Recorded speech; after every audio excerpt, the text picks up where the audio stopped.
Hey, what's going on, everybody? I'm Waller's Wallet, and do you smell that?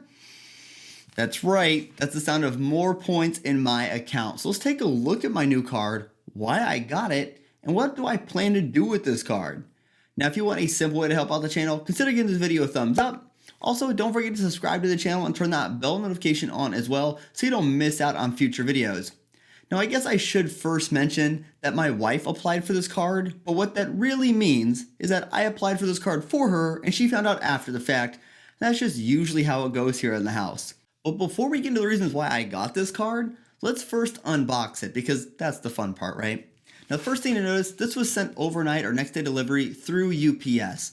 And I really appreciate that fact. I like that these banks are sending out some of their cards, their more premium level cards, at a higher priority to get them into customers' hands. I can really appreciate that.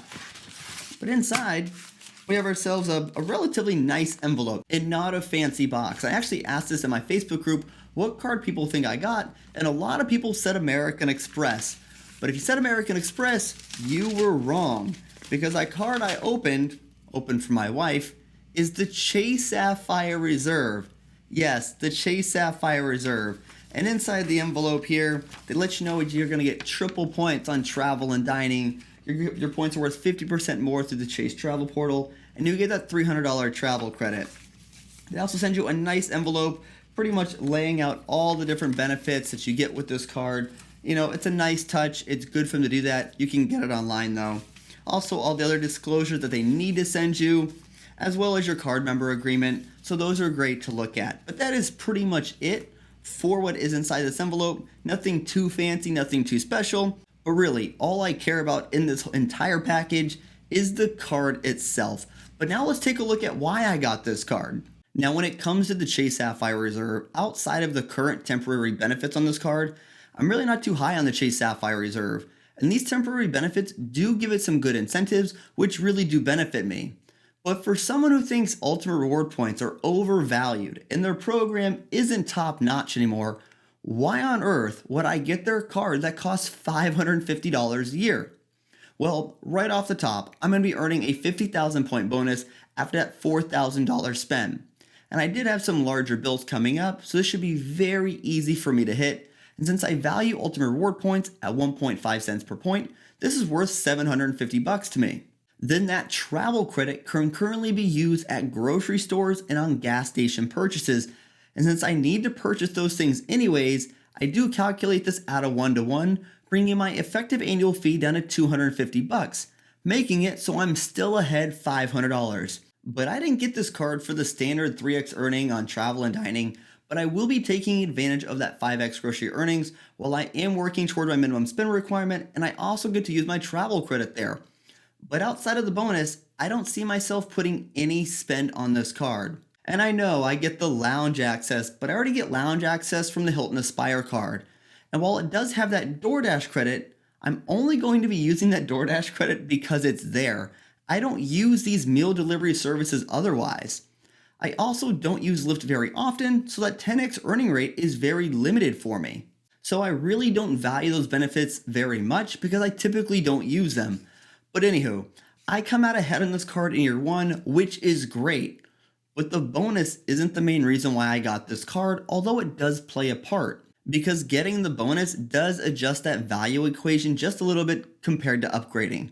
So then what's my game plan? You know, I got this card for the redemption options, most notably the pay yourself back option. And if you remember, I recently just did a video on the math of upgrading your card to a Chase Sapphire Reserve, and while upgrading your card does provide value, it wasn't necessarily the best value unless you had a ton of points. But applying for a new card shifted that a little bit. And when it comes to their other redemption options, sure, I mean, I could transfer my points to Hyatt, but I've been using Airbnb more often, and I have been finding myself staying more at Hilton hotels when it comes to chain hotels. And I have plenty of other currencies to fly for a long time, so I'm not necessarily hurting there. And at the moment in my Chase accounts, I have roughly 96,000 Ultimate Reward points. And once we meet this minimum spend requirement, we'll have at least 150,000 points, which is a decent amount of points. And with the pay yourself back option, I'm going to get to redeem at 1.5 cents per point at home improvement stores, grocery stores, and dining purchases. So my 150,000 ultimate reward points would be worth roughly 2,250 bucks, which is a nice amount of cash to have, and I'll be able to book my travel the way I want when it comes time for me to book travel again. Because I'm not looking to buy merchandise here. I'm probably going to look to buy gift cards at places like Amazon to use to buy discounted gift cards in the future. And the reason I would buy Amazon gift cards is for that Amazon American Express promotion where I can get 20% off or more when I use one American Express point, and that would be most likely to buy Airbnb gift cards. So if by chance I could stack the pay yourself back option with the American Express Amazon promotions and get 20% more on that full amount, I would get close to $2,700 in value. And that means I would effectively be redeeming my ultimate reward points at a value over 1.5 cents per point, which I think is pretty nice. And as a more budget traveler, this works out great for me. And you know, this is a very unique time, and this really does give me an opportunity to get better value for my ultimate reward points to use to book travel my way, as opposed to using their portal or even the partners that I may use or may rarely use. And while some of you may have zero interest in using the pay yourself back option, remember your points have no real value until you redeem them.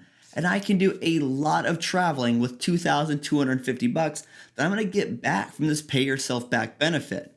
But yeah, being able to cash my points out essentially at 1.5 cents per point is really the reason why I got this card, and I really don't see a situation at this moment in time where the Chase Sapphire Reserve is going to make it to year 2, and it'll probably end up being converted to another Chase Freedom.